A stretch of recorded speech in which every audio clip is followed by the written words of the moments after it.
Today we are talking about the Columbine shooting. It is one of the most famous school shootings. The Columbine shooting on April 20th, 1999, at Columbine High School in Littleton, Colorado, occurred when two teens went on a shooting spree, killing 13 people and wounding more than 20 others, before turning their guns on themselves and committing suicide. The Columbine shooting was, at the time, the worst high school shooting in U.S. history, and prompted a national debate on gun control and school safety, as well as a major investigation to determine what motivated the gunmen, Eric Harris, 18, and Dylan Klebold, 17. Subsequent school shootings, including at Sandy Hook Elementary School in Newtown, Connecticut, Marjorie Stoneman Douglas High School in Parkland, Florida, and Robb Elementary School in Uvalde, Texas, continue to raise questions about school safety and gun control in the United States. At approximately 11:19 a.m., Dylan Klebold and Eric Harris, dressed in trench coats, began shooting fellow students outside Columbine High School, located in a suburb south of Denver. The pair then moved inside the school, where they gunned down many of their victims in the library. By approximately 11:35 a.m., Klebold and Harris had killed 12 students and a teacher, and wounded more than 20 other people. Shortly after noon, the two teens turned their guns on themselves. Investigators later learned Harris and Klebold had arrived in separate cars at Columbine around 11:10 on the morning of the massacre. The two then walked into the school cafeteria, where they placed two duffel bags each containing a 20-pound propane bomb set to explode at 11:17 a.m. The teens then went back outside to their cars to wait for the bombs to go off. When the bombs failed to detonate, Harris and Klebold began their shooting spree. The victims of the shooting include Cassie Bernal, 17, Stephen Curnow, 14, Corey DePuter, 17, Kelly Fleming, 16, Matthew Kechter, 16, Daniel Mauser, 15, Daniel Rohrbaugh, 15, William Dave Sanders, 47, Rachel Scott, 17, Isaiah Schulz, 18, John Tomlin, 16, Lauren Townsend, 18, and Kyle Velasquez, 16. A story from the shooting.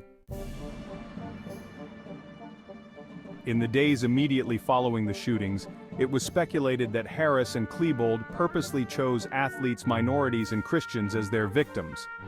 It was initially reported that one student, Cassie Bernal, was asked by one of the gunmen if she believed in God.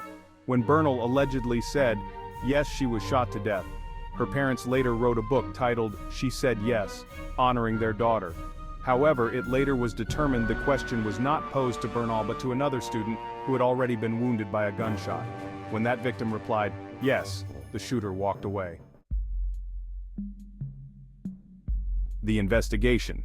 Subsequent investigations determined Harris and Klebold chose their victims randomly, and the two teens originally had intended to bomb their school, potentially killing hundreds of people. There was speculation that Harris and Klebold committed the killings because they were members of a group of social outcasts called the Trenchcoat Mafia that was fascinated by goth culture. It also was speculated that Harris and Klebold had carried out the shootings as retaliation for being bullied. Additionally, violent video games and music were blamed for influencing the killers. However, none of these theories was ever proven.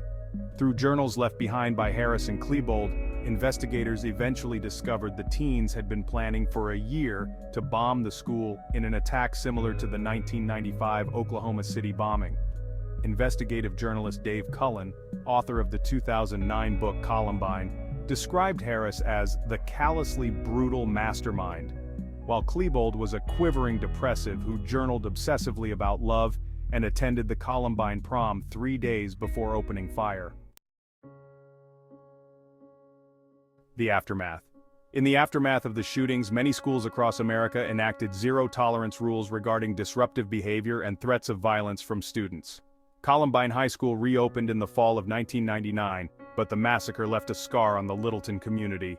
Mark Maines, the man who sold a gun to Harris and bought him 100 rounds of ammunition the day before the murders, was sentenced to 6 years in prison. Another man, Philip Duran, who introduced Harris and Klebold to Maines, also was sentenced to prison time. Some victims and families of people killed or injured filed suit against the school and the police. Most of these suits were later dismissed in court. The list of school shootings in the United States grows longer every year, and includes the Virginia Tech shooting in 2007, the Sandy Hook Elementary School shooting in 2012, the Robb Elementary shooting in 2022, the University of Texas Tower shooting in 1966, the Marjory Stoneman Douglas High School shooting in 2018, the Santa Fe High School shooting in 2018, and the Umpqua Community College shooting in 2015, among others. Gun control and disagreements over the interpretation of the Second Amendment continue to be a controversial issue in the United States, where 45,000 people die from gun-related injuries each year. This was a sad day for everyone involved. May the victims rest in peace.